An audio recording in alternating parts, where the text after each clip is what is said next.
টাচস্ক্রিনে অভ্যস্ত হয়ে পড়ছে স্মার্টফোনের জীবন। বাজার ধরছে ডিজিটাল অনলাইন কারবার। কিন্তু এই ডিজিটাল সময় নতুন বইয়ের কদর কমেনি। তাই কলকাতা বইমেলায় প্রতিবার বইয়ের বিক্রি বাড়ছে।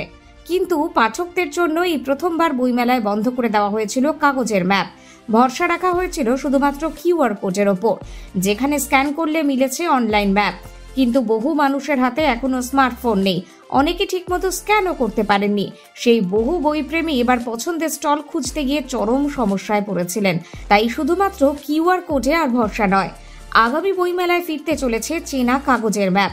গিল্ড জানিয়েছে, বইপ্রেমীদের কথা ভেবেই এই পরিকল্পনা নেওয়া হচ্ছে। কাগজের ম্যাপ বইমেলায় ঐতিহ্য। গতবার কিউআর কোড চালু হলেও কাগজের ম্যাপও রাখা হয়েছিল, কিন্তু এবার সে ম্যাপ পুরোপুরি বন্ধ করে দেওয়া হয়েছিল। বইমেলার 9টি গেটের বাইরে এবং ভিতরের বিভিন্ন জায়গায় কিউআর কোড রাখা হয়েছিল। গতবার 14 দিনে 27 লক্ষ মানুষ এসেছিলেন। বই বিক্রি হয়েছিল 23 কোটি টাকার। এবার মেলা একদিন কম হলেও 27 লক্ষ মানুষ এসেছিলেন। বিক্রি বেড়ে হয়েছে 25 কোটি টাকার। সবাই কিউআর কোড স্ক্যান করতে পারেননি।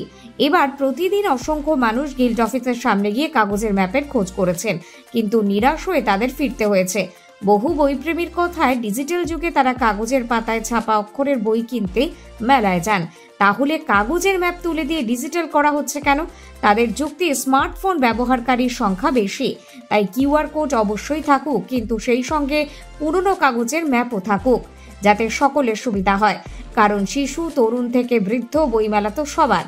পাবলিশার্স অ্যান্ড বুক সেলার্স গিল্ডের সাধারণ সম্পাদক সুধাংশু শেখর দিয়ে বলেন, কিউআর কোডে লক্ষ লক্ষ মানুষের সুবিধা হয়েছে।